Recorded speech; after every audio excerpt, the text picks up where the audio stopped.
Qorumsaaf kitaaba dubbisuu moo viidiyoo ilaaluutu barbaachisaadha jettanii yaaddu?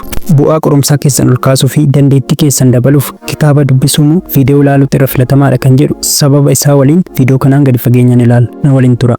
Al tokko hubannoo viidiyoon isiniif kennu dubbistanii argachuu dhiisuu dandeessu. Faallaa kana ammoo wanta dubbistanii argattan viidiyoo irraa argachuu dhiisuu dandeessu. Barattoonni tokko ammoo dubbisuu caalaa viidiyoo ilaaluu fi dhaggeeffachuudhaan dafanii hubatu. Kun ammoo viidiyoo sun kitaabaan ala wanta addaa qabaatee osoo hin taane of course viidiyoon kamiyyuu kitaabumarraa kan barsiifamu. Ta'us garuu maaltu jira seetan? Tooppikii dubbistanii isiniif galuu dide tokko viidiyoo sirratti hojjetame yoo ilaaltan salphumatti saffisaan hubachuu dandeessu. Sababni isaa kitaabni riil miiningii qofa yoo ta'echisu viidiyoon ammoo kallattii garaagaraatiin isiniif ibsuu danda'a. Akkuma barsiisan dareetti fakkeenya garaagaraa fudhatee isiniif ibsu sana jechuudha. Keessattuu barsiisan yeroo isin barsiisu yoo isiniif hin galle yookaan kilaasii yoo miis gootan tooppikii dubbistanii hubachuuf sa'aatii 2 isinitti fudhatu. Viidiyoodhaan garuu daqiiqa 30 keessatti hubachuu dandeessu. Argitaniirti yoo ta'e kitaaba dubbisuu caalaa viidiyoo barnoota ilaaluun baay'ee namatti tola. Kun ammoo yeroo gabaabaa keessatti akka hubattan isin taasisa. Garuu barattoonni baay'een kan dogoggoran iddoo kanatti. Daftanii hubachuu fi gadi fageenyaan hubachuu gidduu garaagarummaa guddaatu jira. Viidiyoo yeroo ilaaltan yeroo gabaabaa keessatti hubachuu dandeessu. Garuu wanti isin beekuu qabdan yeroo gabaabaa keessatti hubattan jechuun gadi fageenyaan hubattan jechuu miti. Viidiyoo yeroo ilaaltan gurraa fi ija qofa waan fayyadamtaniif sammuun keessan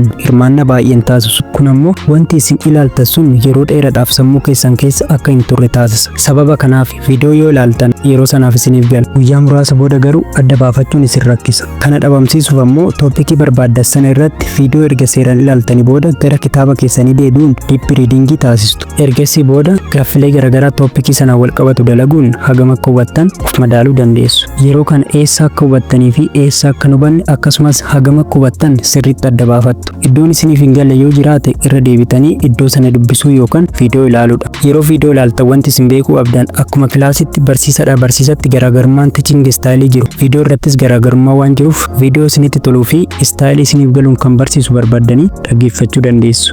Qorumsaafis akkam fayyadamna kan jedhuuf ammoo akkuma beekamu qormaanni kamiyyuu kitaabumarraa isiniif dhufa. Maybe gaaffiin 2 yookaan 3 jeneraal naawolojii yoo isiniif dhufe malee parsantii 100 kitaabuma. Kanaaf qorumsaaf kitaaba dubbisuun baay'ee filatamaadha. Keessattuu iddoowwan konseptii dhufuu danda'anii fi tooppikiiwwan ijoo ta'an irra deddeebitanii ilaaluun gaaffilee achirra jiran shaakaluun dirqama ta'a. Akka tasaa yeroo dubbistan iddoo shakkii isinitti uume yoo jiraate isa sana hubachuuf viidiyoo yoo ilaaltan malee qorumsaaf qophaa'uuf walitti fufinsaan viidiyoo qofa ilaaluun baay'ee kan gorfamu miti. Viidiyoo yoomii fi maaliif akka fayyadamtan adda baafachuu qabdu. Viidiyoon qorumsaaf ittiin qophaa'uuf osoo hin taane irra caalaa tooppikii walxaxaa ta'e kan dubbistanii isiniif galuu dide yeroo gabaabaa keessatti akka hubattaniif isin gargaara. Fakkeenyaaf kilaasii yeroo miis gootan yookaan barsiisan yeroo barsiisu kilaasitti yoo hubachuu dadhabdan viidiyoon ammoo carraa lammataa isiniif laata. Kana jechuun tooppikii walxaxaa hubachuuf nama rakkisu yookaan kilaasitti yoo isiniif galuu dide viidiyoo ilaaluudhaan yeroo gabaabaa keessatti salphumatti hubachuu dandeessu. Egaa wanti salphumatti dhufe al tokko ammoo salphumatti baduu waan danda'uuf viidiyoo ilaaluu qofti qorumsaaf gahaa isin taasisuu dhiisuu danda'a.